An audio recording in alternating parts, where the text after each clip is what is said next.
Dos temas internacionais relevantes são vários, mas um deles chamou muito a atenção. É algo que a gente chegou a falar depois da eleição de Donald Trump.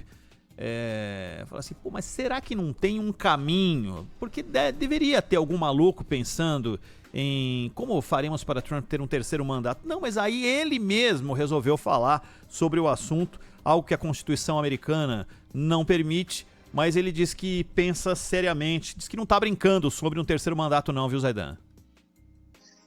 É a segunda vez que ele aborda o tema e agora ele o fez de maneira mais contundente.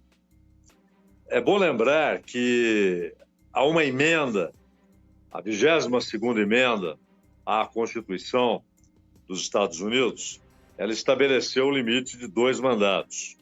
E não é o limite de uma reeleição, como no Brasil. Então, o Lula, por exemplo, foi eleito, reeleito, e aí ficou um tempo fora do poder, volta, pode ter um terceiro, um quarto mandato, nada impede que alguém que tenha tido 2, 3 ou 4 mandatos, depois, um pouco à frente, tente um quinto, né? Do ponto de vista legal. Lá não, são 2 mandatos, não importa se, como no caso do Trump, ele governou 4 anos, perdeu quando tentou a reeleição, voltou na eleição seguinte, foi eleito, e é o seu segundo mandato e, portanto, de acordo com a 22ª emenda, é o último mandato. E para se ter uma ideia, Ronald, também se estabelece que se um presidente governou mais de 2 anos e aí o mandato dele é interrompido, o seu vice-presidente terá aquele tempo considerado como presidente e, portanto, só poderá ter mais um mandato. O que o Trump pode fazer?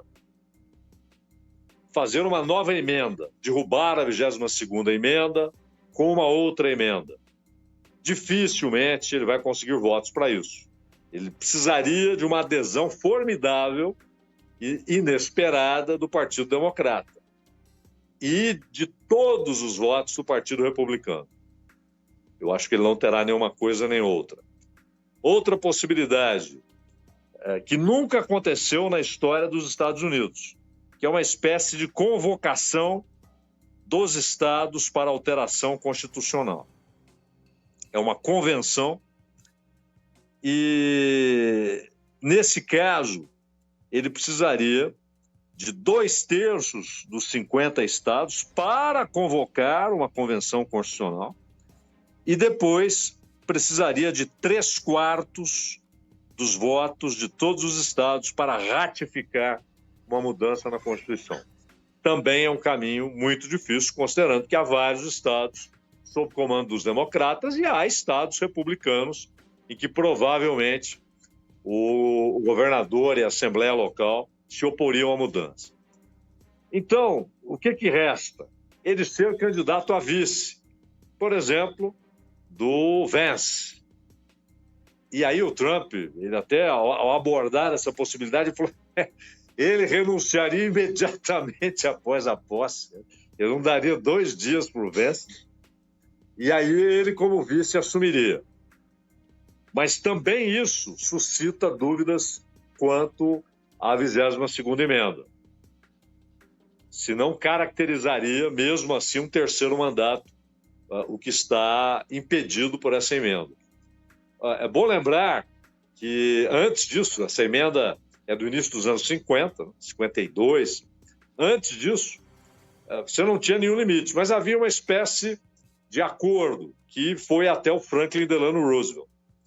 O Washington, ele poderia ter tentado um terceiro mandato. Ele não quis. Ele estava doente, estava irritado com o fato de que havia lá os republicanos, seguidores do Thomas Jefferson, que começavam, republicanos, não é esse partido republicano, mas eram chamados de republicanos apoiadores de Jefferson, e ele não quis.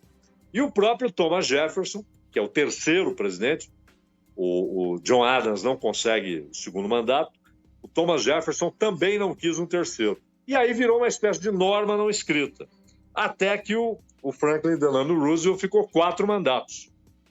mas em circunstâncias muito especiais. Houve um novo acordo social em razão da recessão, do empobrecimento da população nos Estados Unidos, veio a Segunda Guerra Mundial e ele morreu no início do 4º mandato.